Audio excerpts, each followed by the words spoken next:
Hello everybody, welcome back.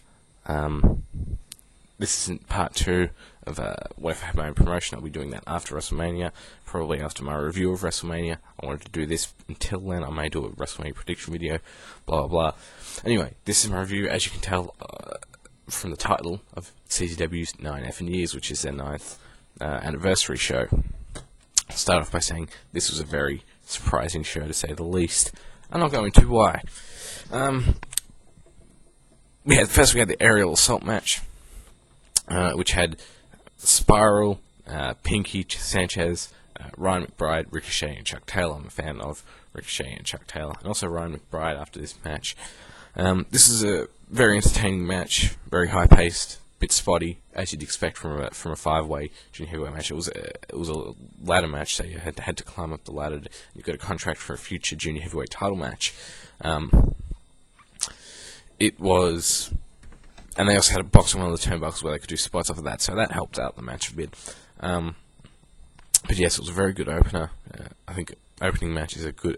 Spotty opening matches are very good. There was a nice spot where Ricochet actually did I can't remember what the move was, but it was doing a bunch of flips and did a backflip and landed headfirst on the concrete, and he looked fucked up from that. That was pretty cool. But I'm not just going to say the match was good because of the spots. It was a good high-paced match, and it was a good opener. The crowd was into it, blah, blah, blah.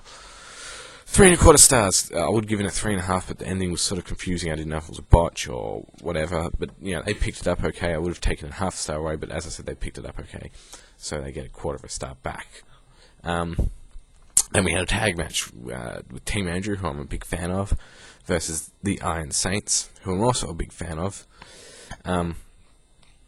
This was a very good tag team match. You saw good wrestling at the start of it. Then it got progressively more exciting. The crowd was into it. There was nothing really incredible or amazing to put it over the top in terms of good match. It was only about 10-12 minutes long or so, maybe a bit longer than that, but it was still a very good match, given the time, or how long it went for, and all that. And it was only the second match of the night. As I said, nothing incredible, but it was still a very highly entertaining match, and I'll give it 3 stars. And then we had Nicky Benz come out, and he did a sort of Larry Sweeney type of character. But then, don't say he's a rip-off of Larry Sweeney, because Larry Sweeney's a rip-off of other people, so shut up right there. But he was talking about taking wrestlers to Hollywood, blah, blah, blah. It was pretty good on the mic. Then he brought out Javi Air, who was going to be sort of one of his wrestlers in his team or whatever. And then LJ Cruz came out and had a match with him. The match was only going to be short, and you knew it, because LJ Cruz is getting a push. There was a couple of botches which sort of messed up, or which sort of brought the rating down, and so I'll give it 3/4 stars. But still, it was a good and decent match given the length.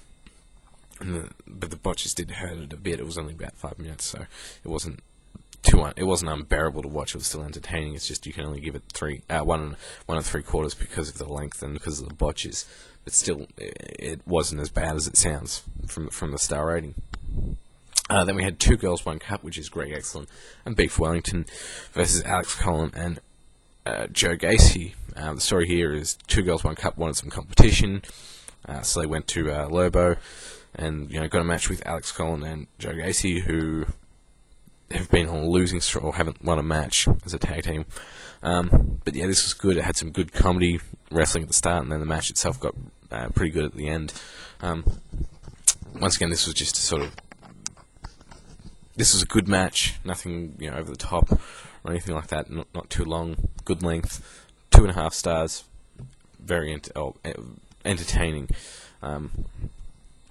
Then next we had Brandon Thomaselli versus Sabian for the CZW Junior Heavyweight title. I really liked this match, so I would have given it 3 stars because it was just a very entertaining type of match, good psychology and high paced and all that. But the crowd itself seemed to be out of it, and I think it was because they were filming the wrestler at this show, with Mickey Rourke and all that. So the crowd was sort of dead for the match, even though I was getting really into it. But yeah, still entertaining match. I would give it 3 stars, but because, you know, as I said, the crowd was sort of out of it, so it sort of hurt the match quality and might have gotten to the wrestlers a bit. So yeah, 2 3/4. Next, we had a CZW tag team title match with my favorite, or one of my favorite tag teams, the Naptown Dragons, versus Joe Dahmer and Danny Demanto, or Demanto, not the same old bastard here on YouTube. Good match. Oh, yeah, good match. The story was Naptown Dragons had pissed off administration, and the announcers were selling the fact that they're pissed off that they were getting a tag team title shot, and so you sort of knew that what was going to happen. It started off Naptown Dragons getting their heads kicked in, and they sort of made a comeback, even though they were heel, and, you know, did really well, and the crowd got really fucking behind them by the end of the match. It was exciting stuff. Could have seen a bit more from the match, but it was still good, so I'll give it 3 1/4 stars. Next we had DJ Hyde versus Wax. This was a grudge match. DJ Hyde kidnapped Wax's girlfriend, had her for the past month, taped her up to the turnbuckle post, to the post on the outside. This was a brawl. As you can tell by it being a grudge match, there wasn't any much ultra-violent action, but it was still... it was a very entertaining match, and it had a lot of drama, and the crowd was really into it, and I enjoyed it. So I'll give it 3.5 stars. Next we had Vordell Walker, who came out and did a promo, talking about how he came to CZW to wrestle the toughest guys, and Joker wasn't here because he had an abscessed tooth or something, nursing his tooth.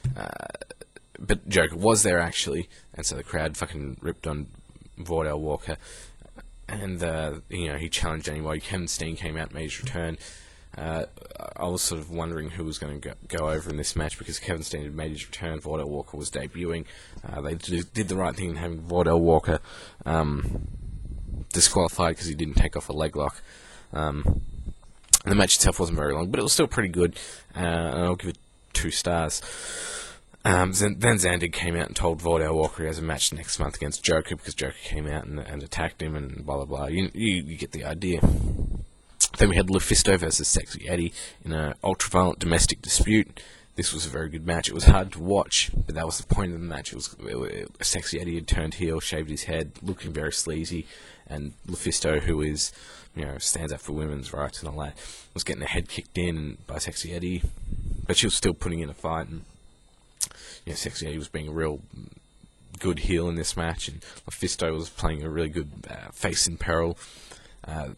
It was a very entertaining match, and I'll give it 3 stars. Next we had Ruckus versus Nick Gage for the CZW World Heavyweight title. Not long into this match, Devon Moore and somebody else whose name escapes me came out and attacked both Ruckus and Nick Gage to make a name for themselves. In the match, the ref got knocked down. Match was supposed to continue. Nick Gage walked out and got the heel heat. Then, you know, he came back out because the match was put back on by Zandig. Then, you know, they sort of wrestled a bit. Then Ruckus walked out and got the heat and said, "I don't have time for this shit. I'm sick. So, you know, I had pneumonia. So blah blah blah." Walked out and got a lot of heel heat. 2 stars for what it was, and, you know, 2 stars may sound like it was a shit piece of crap, but it was actually very entertaining, given the length and given what was happening. Then we had Drake Young versus Brain Damage, and they'd been feuding for 12 months or so. This was the blow-off match. This is for the Ultraviolent Underground title.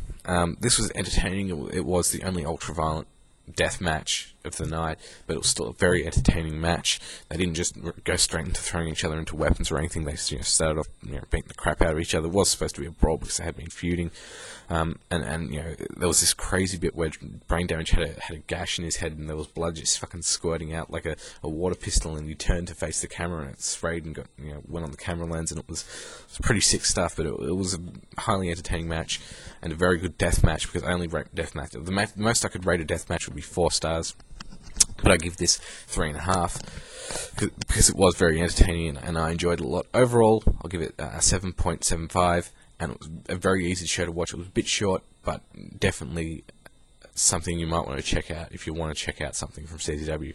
Thank you, goodbye.